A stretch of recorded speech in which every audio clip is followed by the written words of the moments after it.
Hello বন্ধুরা, কেমন আছো তোমরা? আজকে এঁচোড় চিংড়ি বানাবো। এঁচোড়, এই যে চিংড়ি, কিন্তু এটা কি এঁচোড়? না, এটা এঁচোড় না, এটা কাঁঠাল। ভেবেছিলাম এঁচোড় দিয়ে বানাবো, তো কাটার পর দেখি যে এটা কাঁঠাল, অর্ধেক পেকেই গেছে।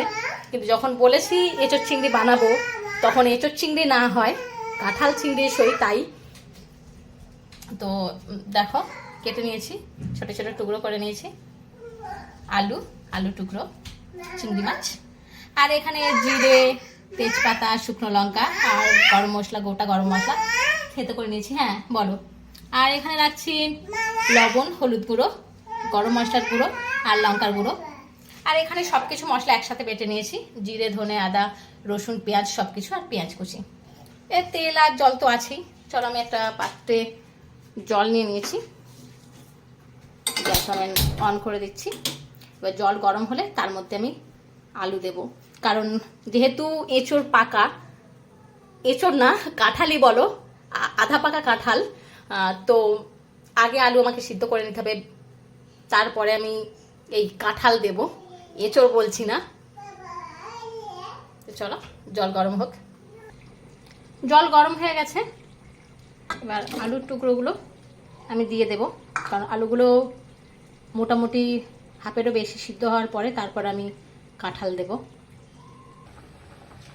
আলু যতটা চাইছিলাম যেরকম যে সিদ্ধ হয়ে গেছে, এবার আমি কাঁঠালগুলো দিয়ে দিচ্ছি, কাঁঠালের টুকরোগুলো, এঁচোড় না। আর বেশি এটা সিদ্ধ করা যাবে না, কারণ বেশি যদি সিদ্ধ করি গলে গেলে একদম মিষ্টি লাগবে, সেজন্য জাস্ট একটু হালকা সিদ্ধ হয়ে নামিয়ে নেব একে।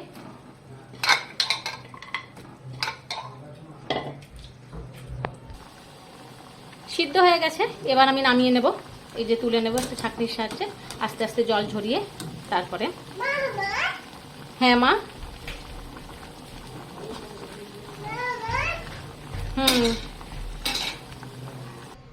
এবার আমি একটা কড়াই বসিয়ে নিয়েছি, গ্যাস অন করে দিলাম। এবার কড়াই গরম হলে আমি তেল দেব। কড়াই গরম হয়ে গেছে, এবার তেল দিয়ে দিচ্ছি আমি। তেল দিয়ে এবার তেল গরম হলে ওতে আমি তেজপাতা, দুটো শুকনো লঙ্কা, সাদা জিরে আর গোটা গরম মশলা যেগুলো থেতো করে রাখছি ওগুলো দেব। তো তেল গরম হয়ে গেছে, এরপর আমি তেজপাতা আর লঙ্কা দিয়ে লঙ্কাটা একটু ফাটিয়ে দিচ্ছি মুখটা, যাতে তেলের জন্য ছিটকে না আসে। আর সাদা জিরে দিয়ে একটু ভাজতে থাকবো, দেখবে একটা সুন্দর গন্ধ বেরোবে। এরপর আমি দেবো পেঁয়াজ কুচি, ভাজা ভাজা হয়ে যাওয়ার পরে। পেঁয়াজ কুচি দেওয়ার পরে ভালো করে পেঁয়াজ কুচিগুলোকে নাড়াচাড়া করে নিতে হবে, বেশ বাদামি রঙের ভাজা হয়ে এলে ওর মধ্যে আমি বাটা মশলা যেটা রাখছি সেটা দিয়ে দেব।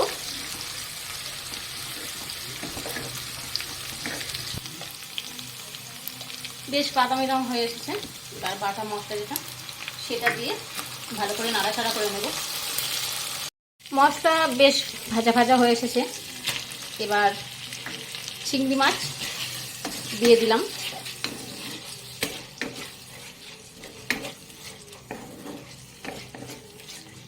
দিয়ে বেশ ভালো করে ভাজা ভাজা করে নেব। চিংড়ি মাছ আর মশলা বেশ ভালোভাবে মিশে গিয়ে ভাজা ভাজা হয়ে গেছে, কষানো। এবার যে গুঁড়ো মশলা রাখছিলাম ওটা দিয়ে দিচ্ছি,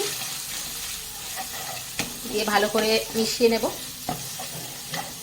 মিশিয়ে 2 মিনিট কষতে থাকবো, তারপর আমি কাঁঠাল দেব।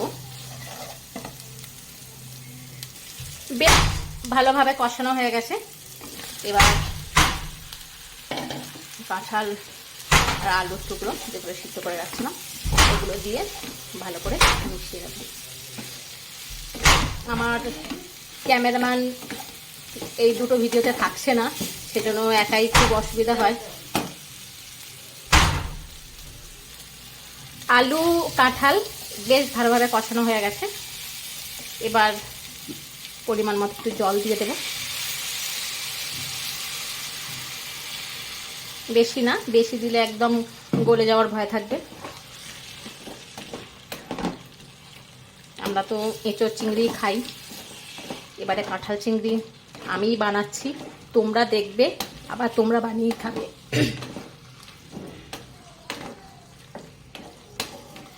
একটু মিষ্টি মিষ্টি লাগবে, কারণ কাঁঠাল হয়ে গেছে, মিষ্টি তো একটু লাগবেই।